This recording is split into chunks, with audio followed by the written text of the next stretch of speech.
Secara umum, hewan liar adalah hewan yang tidak dipelihara oleh manusia. Habitat asli dari hewan liar ini berada di alam bebas tanpa adanya kontak langsung dengan kegiatan manusia. Tidak seperti hewan peliharaan, hewan liar ini mempunyai kebutuhan yang cukup kompleks, yang bahkan para ilmuwan juga masih berusaha untuk memahaminya. Di kawasan Taman Nasional Gunung Ciremai misalnya, kawasan ini merupakan kawasan hutan yang ideal sebagai habitat alami untuk satwa. Satwa penghuni hutan ini sangat penting keberadaannya, karena jika satwa itu punah secara lokal dari kawasan Gunung Ciremai, maka itu artinya keseimbangan ekosistem di kawasan hutan Taman Nasional Gunung Ciremai akan terganggu. Kepunahan lokal merupakan salah satu ancaman besar untuk kelestarian kawasan. Kepunahan ini sendiri dimulai dari ulah manusia yang mengganti alih fungsi hutan menjadi suatu perladangan dan perkebunan.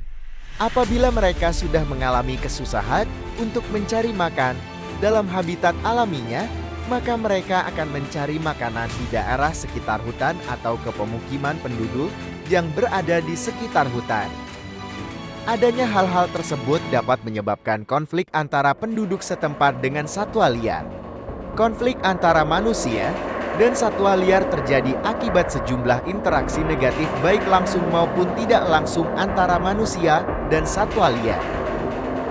Sebenarnya ada beberapa faktor lain yang menyebabkan kenapa hewan menyerang manusia.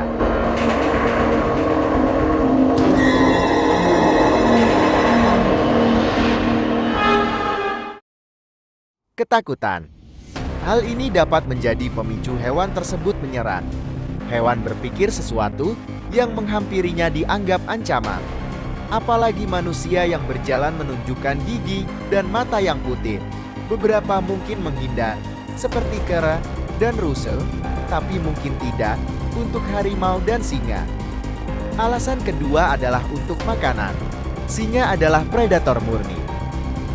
Ketika kamu melihat singa yang bersantai-santai sambil melihat kijang dari jauh, mereka tidak sedang bermain-main.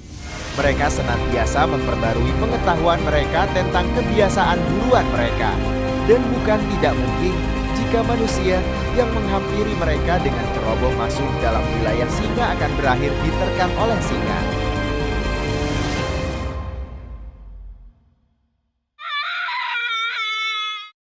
Ketiga adalah wilayah. Contoh baik untuk ini adalah kuda Nil. Mereka bertanggung jawab dalam pembunuhan lebih banyak orang dari mamalia liar lainnya. Kebanyakan dari kejadian itu adalah serangan yang tak terduga di area binatang itu di air. Mereka akan menyerang karena ketakutan, seperti ketika mereka ada di tempat dangkal, berlari ke air yang lebih dalam dan aman, atau menabrakmu jika kamu berada di antara mereka dan air ketika mereka kaget. Tapi banyak serangan merupakan kesengajaan. Jika ada seekor kuda Nil, bukan dari kawanan mendekat, mereka akan membunuh atau mengusirnya.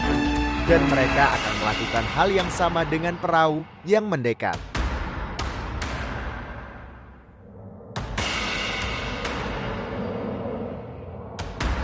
Alasan keempat adalah kemarahan.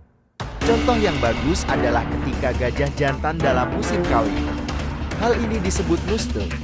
Mereka memiliki hormon testosteron yang sangat banyak dan akan menyerang apapun.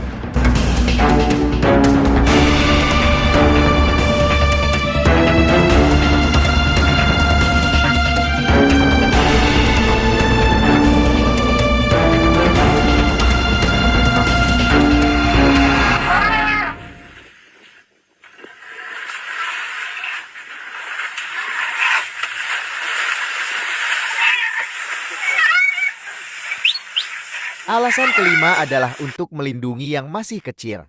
Macan tutul betina melahirkan dan membesarkan anaknya sendirian.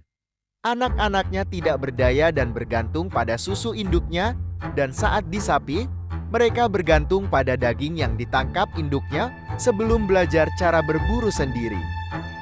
Begitupun buaya, mereka menjaga anaknya sampai 1 tahun lebih dalam pengawasan induknya. dan pilihan yang sangat bijak untuk tidak mendekati wilayah di mana hewan ini menjaga anaknya. Di Indonesia sendiri, konflik antar hewan dan manusia sudah sering terjadi. Dilansir dari beberapa sumber di media sosial, hal ini sangat disayangkan sekali karena konflik ini merugikan kedua belah pihak, baik hewannya dan orang. Namun di sebagian wilayah, di mana angka konflik manusia dan hewan dikategorikan tinggi, sudah dibentuk tim-tim penanggulangan satwa liar. Sebagian upaya yang dilakukan adalah seperti membuat parit yang tidak bisa dilalui hewan, memasang kawat pelindung, ada juga yang menanam tumbuhan yang tidak disukai hewan, seperti cabai, terutama gajah. Disebutkan bahwa cabai tidak disukai gajah.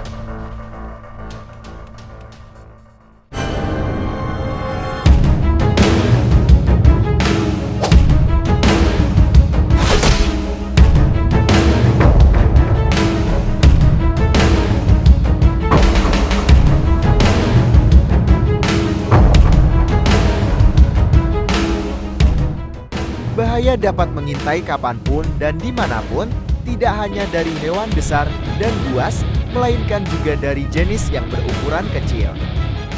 Untuk itu terus tingkatkan kewaspadaan apabila berada di wilayah yang berkemungkinan ada satwa liarnya, tak terkecuali di halaman rumah sekalipun. Sebab sewaktu-waktu hewan seperti beruang bisa saja berkeliaran. Untuk itu selalu waspada dan bijak dalam mengambil keputusan.